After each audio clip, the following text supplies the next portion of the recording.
Hello दोस्तों इस video में हम बात करेंगे teaching and learning environment Bihar BEd के टॉप 25 क्वेश्चन जो एग्जाम ऑफ व्यू से बहुत ही इम्पोर्टेंस होगा। दोस्तों आने वाले एग्जाम में आपसे ऐसे ही क्वेश्चंस बिहार बीएड में पूछे जाते हैं। दोस्तों इस वीडियो में हम सारा 25 क्वेश्चंस डिस्कस करेंगे और दोस्तों ये हमारा पार्ट 2 सेट 2 वीडियो है और सेट 1 वीडियो मैंने अपलोड करके रखा है और भी बहुत सारे सोशल साइंस के, रीजनिंग के, मैथ के क्वेश्चन अपलोड करके रखा है। अगर आपने वो वीडियो नहीं देखा है तो डिस्क्रिप्शन में मैं लिंक दे दिया हूँ, वहाँ से आप देख सकते हैं। दोस्तों अगर आप हमारे चैनल पे पहली बार आए तो हमारे चैनल को सब्सक्राइब कीजिए, लाइक कीजिए और अपने फ्रेंड को शेयर कीजिए। तो चलिए दोस्तों वीडियो को स्टार्ट करते हैं बिना किसी देरी के।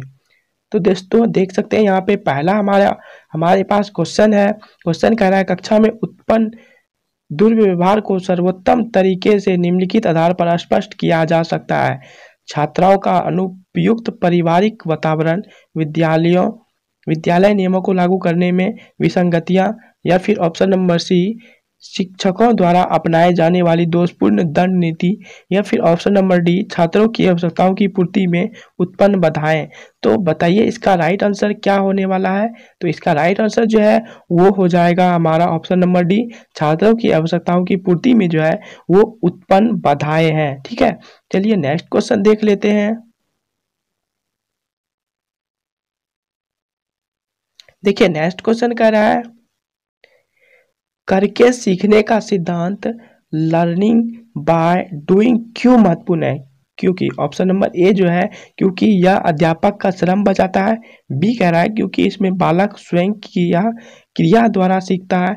सी कह रहा है क्योंकि यह सरल विधि है।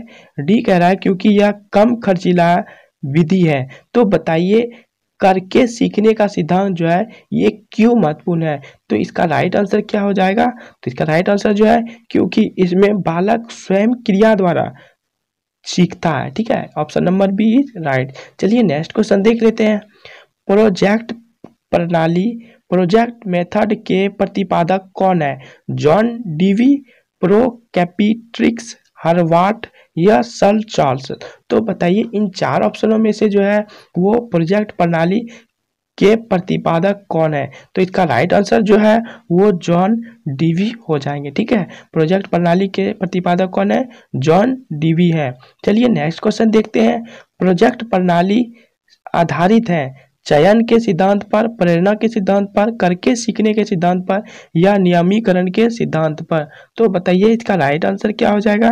तो प्रोजेक्ट प्रणाली आधारित है करके सीखने के सिद्धांत पर, option number C is right. ठीक है, चलिए नेक्स्ट क्वेश्चन देख लेते हैं। देखिए नेक्स्ट क्वेश्चन कह रहा है बच्चे की जन्मजात प्रवृत्ति है खेलना, इससे हमें उसकी किस भावना का परिचय प्राप्त होता है। पहला, बच्चे की स्वाभाविक स्फूर्ति का परिचय, बच्चे की स्वतंत्रता की भावना का परिचय, या फिर बच्चे की सृजनशीलता की भावना का परिचय, या फिर बच्चे की प्रसन्नता रहने की भावना का परिचय। तो बताइए इसका राइट आंसर क्या हो जाएगा। तो इसका राइट आंसर जो है वो बच्चे की सृजनशीलता की भावना का परिचय हमें बताता है। ठीक है, चलिए नेक्स्ट क्वेश्चन देख लेते हैं। खेल द्वारा शिक्षा, प्ले वे मेथड के जन्मदाता कौन है। फ्रोवेल, कार्लवेल कुक, थॉमस कुक, इनमें से कोई नहीं। तो बताइए इसका राइट आंसर क्या हो जाएगा। तो खेल द्वारा शिक्षा, प्ले वे मेथड के जन्मदाता जो है कार्लवेल कुक है, option number B is right. ठीक है, चलिए नेक्स्ट देख लेते हैं।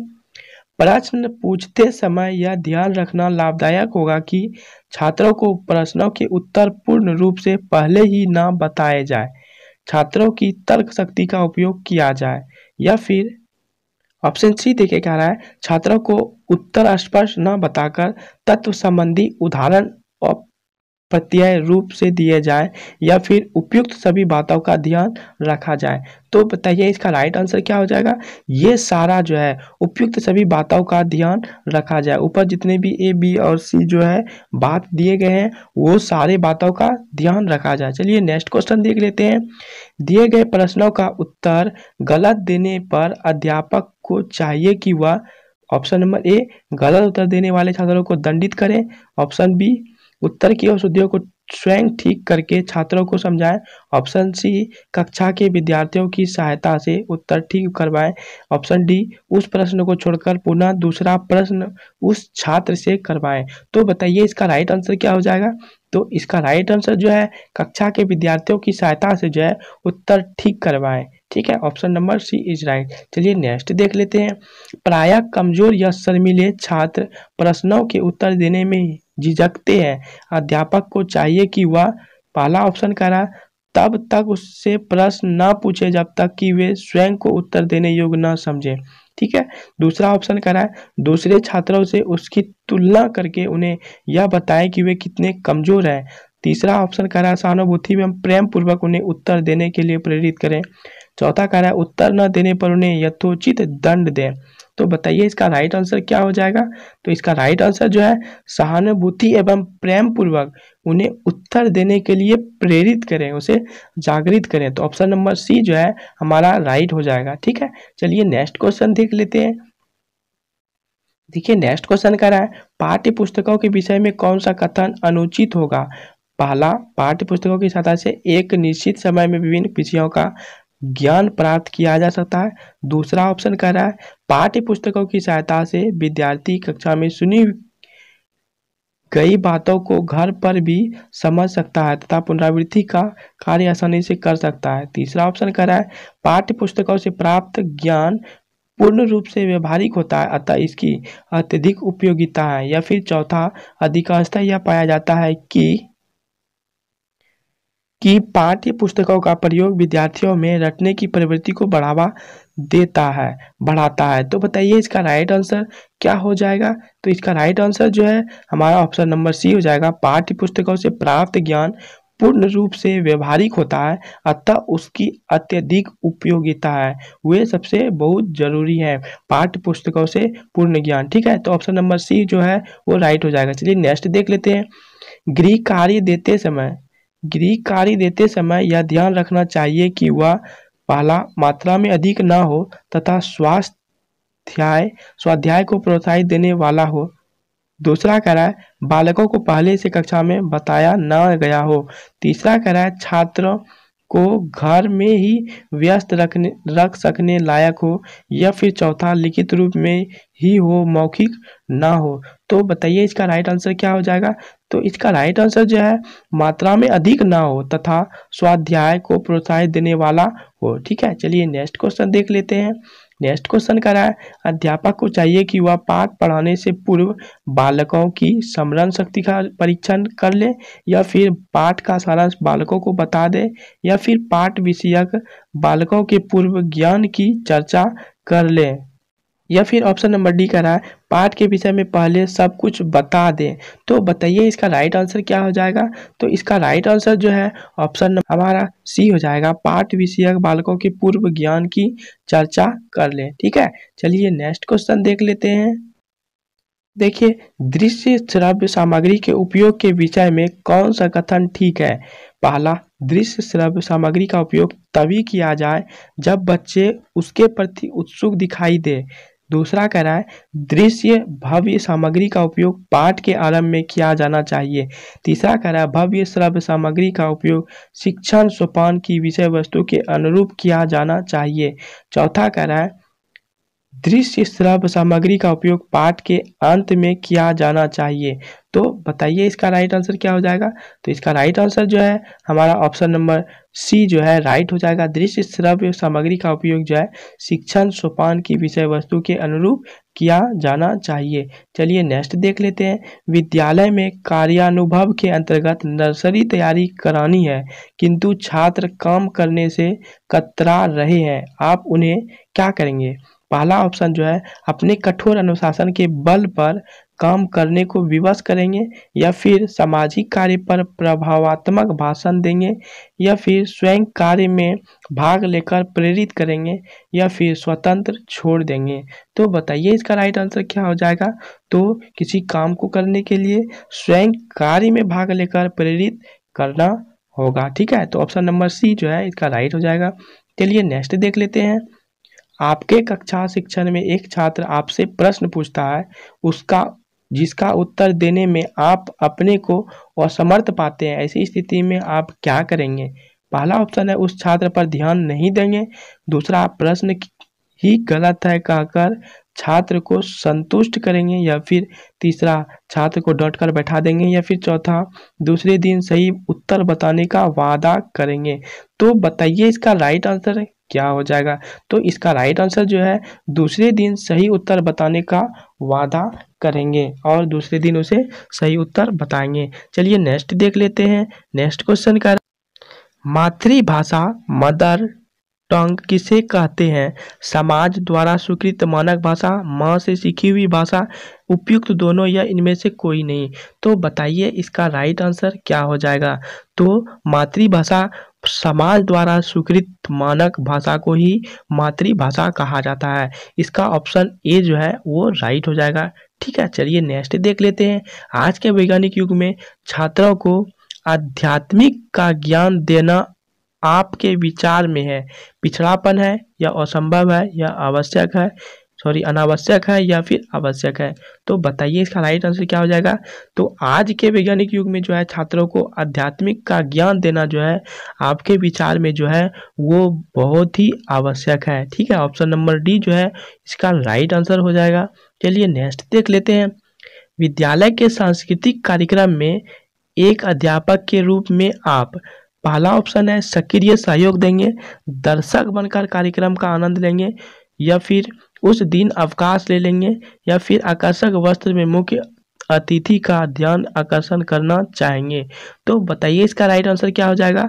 तो विद्यालय के सांस्कृतिक कार्यक्रम में एक अध्यापक के रूप में आप जो है सक्रिय सहयोग देंगे, सारा मदद करेंगे। ठीक है, तो ऑप्शन नंबर ए जो है वो राइट हो जाएगा। चलिए नेक्स्ट देख लेते हैं। प्रश्न पत्र में निम्नलिखित में कौन से प्रश्न छात्र को सही मूल्यांकन कर सकते हैं? पहला वस्तुनिष्ठ प्रकार के प्रश्न, दूसरा निबंधनात्मक प्रकार के प्रश्न, और तीसरा ऑप्शन कह रहा है लघु उत्तर वाले प्रश्न, चौथा कह रहा है उपयुक्त सभी का मिश्रण। तो बताइए इसका राइट आंसर क्या हो जाएगा? तो उपयुक्त सभी का मिश्रण जो है वो सबसे अधिक होगा। चलिए नेक्स्ट क्वेश्चन देख लेते हैं। यदि आपके शहर में कोई सेमिनार या कॉन्फ्रेंसिंग का आयोजन किया जा रहा है जिसका संबंध शिक्षा से है, तो आप क्या करेंगे? पहला बिना प्रचार की अनुमति से के भाग लेंगे, या फिर प्रचार की अनुमति लूंगा, या विद्यालय से अवकाश लूंगा, या उसके प्रति कोई रुझान नहीं लूंगा। तो बताइए इसका राइट आंसर क्या हो जाएगा? तो आपके शहर में जो है शिक्षा से कोई सेमिनार या कॉन्फ्रेंसिंग होता है तो आप उसमें क्या करेंगे? तो प्रचार की अनुमति लेंगे और उस सेमिनार या कॉन्फ्रेंसिंग में आप शामिल होंगे और समझेंगे। तो इसका राइट आंसर क्या हो जाएगा? ऑप्शन नंबर बी जो है वो प्रचार की अनुमति लूंगा। चलिए नेक्स्ट क्वेश्चन देख लेते हैं। जनगणना 2011 के आंकड़ों के अनुसार देश में कुल कितने लोग साक्षर हैं? तो option number A, option number B, option number C, या ऑप्शन नंबर डी? तो बताइए इसका राइट आंसर क्या हो जाएगा? तो इसका राइट आंसर जो है हमारा ऑप्शन नंबर ए जो है वो राइट हो जाएगा। चलिए नेक्स्ट क्वेश्चन देख लेते हैं। मोहल्ले के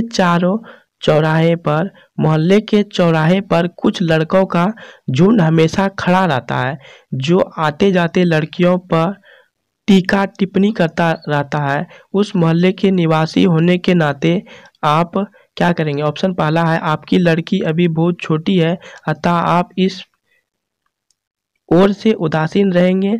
दूसरा ऑप्शन कह रहा है आप उन लड़कों को समझाएंगे ताकि वे अपने आचरण में परिवर्तन लाएं। तीसरा कह रहा है उन लड़कों के माता पिता से शिकायत करेंगे। चौथा कह रहा है उस मोहल्ले की समिति में उन लड़कों को व लड़कियों को मिल बैठकर बात करने का अवसर देंगे ताकि भाईचारा व अपनत्व को भावना का विकास हो तथा एक मोहल्ले के सदस्य होने का भाव उत्पन्न हो।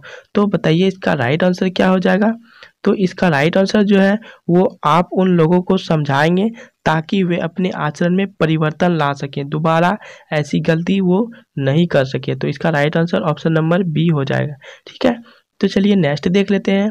बालक अपने बड़ों से भी तुम करके बोलता है।